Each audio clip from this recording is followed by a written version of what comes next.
شروع کرتا ہوں اللہ کے ببرکت نام سے جو نہایت رحم کرنے والا ہے۔ جس وقت بلایا گیا طبیب کو تو طبیب نے کہا یہ تو زہر ہے، اور زہر جان بوجھ کر لگایا گیا۔ بہرحال امام کو شفا بھی ہوئی اور مدینہ آئے، اور اب کی مرتبہ جو تیسری بار زہر دیا گیا وہ ہیرے کو پیس کر امام حسن رضی اللہ تعالیٰ عنہ کے مشکیزہ کے اندر ڈال دیا گیا۔ امام حسن رضی اللہ تعالیٰ عنہ 27 صفر کی رات سوئے ہوئے تھے، اچانک نیند سے بیدار ہوئے۔ حضرت زینب رضی اللہ تعالیٰ عنہ عبادت میں مصروف تھیں۔ آپ نے نیند سے بیدار ہو کر حضرت زینب رضی اللہ تعالیٰ عنہ کو آواز دی، اور حضرت زینب امام کی طرف متوجہ ہوئیں۔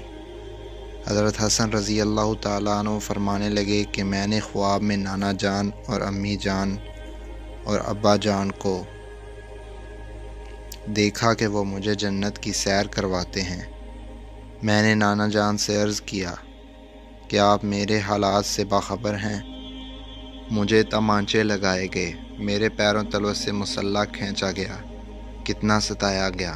میرے سامنے اس وقت مدینے میں میرے والدین کو گالی دی جاتی ہے۔ یا رسول اللہ، میں اس دور سے گزر رہا ہوں۔ آقا نے فرمایا کہ صبر کرو، تم بہت جلدی ہم سے آ کر ملنے والے ہو۔ امام حسن رضی اللہ تعالیٰ عنہ نے ایک اور خواب دیکھا کہ آپ کی پیشانی پر قل هو اللہ شریف لکھی ہوئی ہے۔ یہ خواب جب لوگوں نے سنا تو خوش ہوئے، لیکن آپ کے شاگرد سعید ابن مسیب نے سنا تو آپ نے فرمایا کہ مولا، اگر خواب کی تعبیر پوری ہو گئی تو سمجھ لیجئے آپ بہت جلد دنیا سے جانے والے ہیں، کچھ ہی دن بچے ہیں۔ یہ خواب تو تھا ہی، سب لرزے ہوئے تھے۔ اس خواب نے اور لرزا دیا۔ امام حسن رضی اللہ تعالیٰ عنہ نے کہا، بہن میں نے خواب دیکھا۔ حضرت زینب نے پوچھا کہ یہ کیسا خواب ہے؟ امام نے مشکیزہ لانے کا کہا، اور مشکیزے سے جب پانی پیا تو مشکیزے میں موجود جو ہیرا پیس کر ڈالا گیا تھا وہ آپ کے پیٹ میں چلا گیا۔ روایتوں میں آتا ہے کہ مورخین لکھتے ہیں کہ آپ کے کلیجے کے 72 ٹکڑے ہوئے۔ بعض نے لکھا ہے کہ 80 ٹکڑے ہوئے۔ بعض نے لکھا ہے کہ آپ کی آنتوں اور کلیجوں کے 100 سے زیادہ ٹکڑے ہوئے۔ جب آپ کہہ کرتے تو وہ ٹکڑے ہو کر گرتے۔ سوچئے ذرا یہ ہیرا کیسا ہوتا ہے، اس کو کانچ پہ چلائیں تو کانچ کٹ جاتا ہے۔ یزید صرف قاتل حسین ہی نہیں ہے بلکہ قاتل حسن رضی اللہ تعالیٰ عنہ بھی ہے۔ اس پر تو سب اتفاق کرتے ہیں کہ سازش یزید کی تھی، لیکن زہر دیا کس نے، اس پر تاریخ خاموش ہے۔ مولانا حسن بریلوی نے ایک عورت کا نام لکھا ہے، لیکن مفتی جلال الدین اس پر خاموشی کا حکم دیتے ہیں۔ مورخین اس میں اتنے الجھے ہوئے ہیں کہ کوئی واضح مواقف پیش نہیں کیا جاتا، لیکن پڑھے لکھے لوگ ہیں، ان کے لیے ایک بات ہے کہ زہر دینے والا کون ہے۔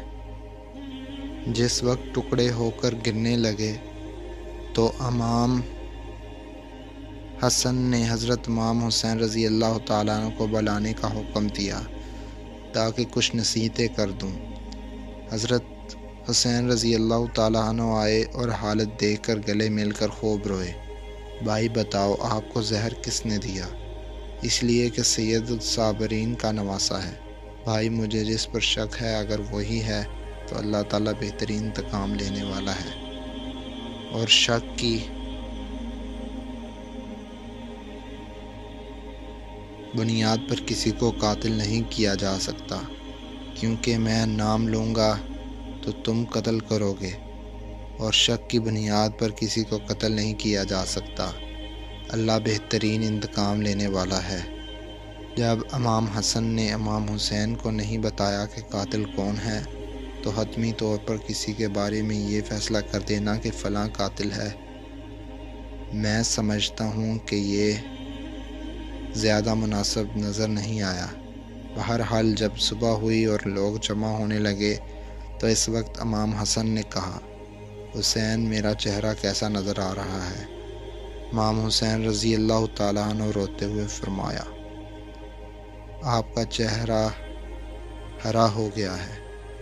مسکرا کر کہا، اس تکلیف میں مسکرایا ہے حسن جس تکلیف میں لوگ ساری خوشیاں لوگوں کی چھن جاتی ہیں۔ حسن مجتبیٰ نے جب سنا کہ میرا چہرہ ہرا ہو گیا تو فرمایا، حسین یاد ہے نانا کی حدیث معراج مکمل ہو گئی ہے۔ لوگوں نے پوچھا کہ حدیث معراج کیا ہے؟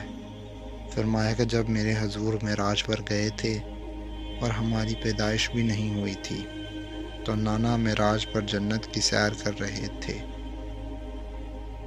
تو جنت میں 2 محل دیکھے، ایک ہرا تھا اور ایک لال تھا۔ اس وقت رضوان جنت نے کہا کہ یا رسول اللہ، جاتے جاتے اپنے شہزادوں کے محل بھی دیکھ جائیں جن سے پوری جنت کا حسن دوبالا ہوتا ہے۔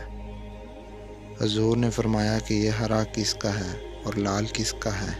کہا کہ لال تو حسین رضی اللہ تعالیٰ عنہ کا ہے اور ہرا حسن رضی اللہ تعالیٰ عنہ کا ہے۔ میرے حضور نے پوچھا کہ رضوان یہ تو بتاؤ کہ حسن کا ہرا کیوں اور حسین کا لال کیوں؟ تو رضوان کی گردن جھک گئی اور آنکھوں میں آنسو آ گئے۔ اہل بیت کی محبت میں رضوان جنت میں بھی روتا ہے، جبکہ جنت میں کوئی رو نہیں سکتا۔ جنت وہ ہے جہاں رویا نہیں جا سکتا، لیکن یہ شہادت حسنین ہے۔ اسے جب جب بھی یاد کیا جاتا ہے تو رضوان جنت میں روتا ہوا نظر آتا ہے۔ رضوان کی عرض کرنے کی ہمت نہ ہوئی۔ حضرت جبرائیل آئے اور عرض کی، یا رسول اللہ میں بتاتا ہوں، اللہ کے حکم سے یہ ہرا اس لیے ہے کہ حضرت حسن رضی اللہ تعالیٰ عنہ کو زہر دیا جائے گا اور ان کا چہرہ اور جسم ہرا ہو جائے گا، اور حضرت حسین رضی اللہ تعالیٰ عنہ کو کربلا میں شہید کیا جائے گا اور شہادت کی وجہ سے خون سے سارا جسم لال ہو جائے گا۔ اس لیے حسن کا ہرا اور حسین کا لال محل ہے۔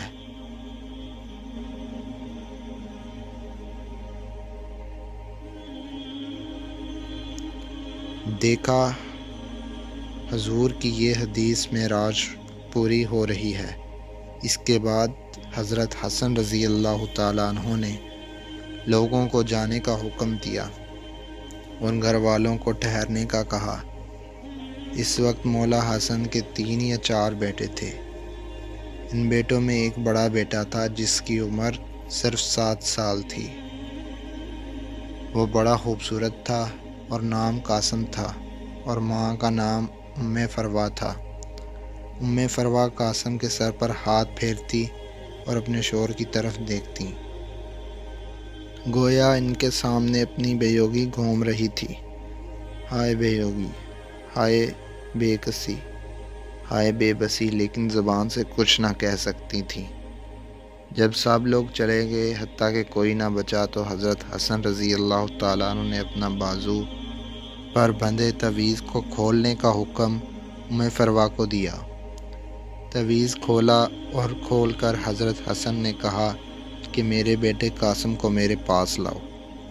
اپنے ہاتھوں سے وہ تعویذ بیٹے کے بازو پر باندھ دیا اور فرمایا، بیٹا ایک وقت آئے گا جب تم شدید مصیبت میں گرفتار ہو جاؤ گا، اس وقت تعویذ کھول کر دیکھ لینا۔ اس کے بعد حضرت حسین رضی اللہ تعالیٰ عنہ کو بلا کر وصیت کی اور کہا، حسین صبر سے کام لینا اور میری تمنا ہے کہ جس وقت میرا جنازہ اٹھے تم مجھے نانا کے قدموں میں دفن کر دینا۔ میں نانا کے قدموں میں دفن ہونا چاہتا ہوں۔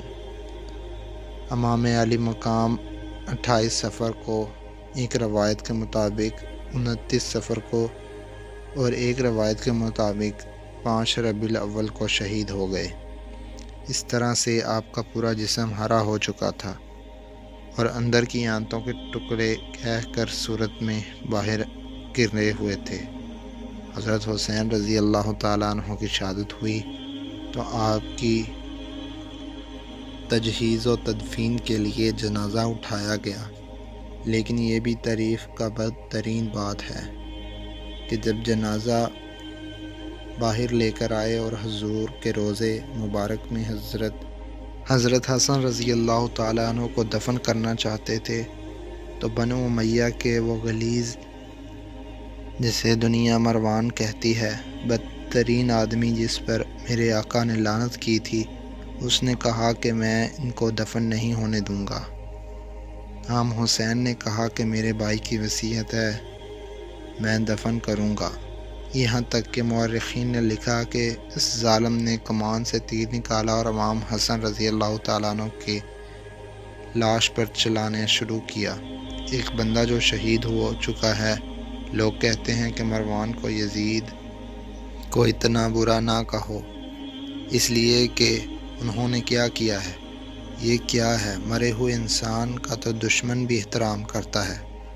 مروان کیسا ظالم تھا، نانا کے قدموں میں نواسے کو لے جا رہے ہیں تو تلوار سے جنازہ روک لیا اور جنازے پر تیر چلانا شروع کر دیا۔ بعض روایات یہاں تک آتی ہیں کہ جنازہ حسن پر تیر چلائے۔ حضرت زینب رضی اللہ تعالیٰ نے کہا کہ فاطمہ کے 2 بیٹوں کے جنازوں میں نے دیکھے ہیں۔ حسن کو تو 2 بار کفن ملا ہے، حسین کو تو 1 بار بھی کفن نہیں ملا۔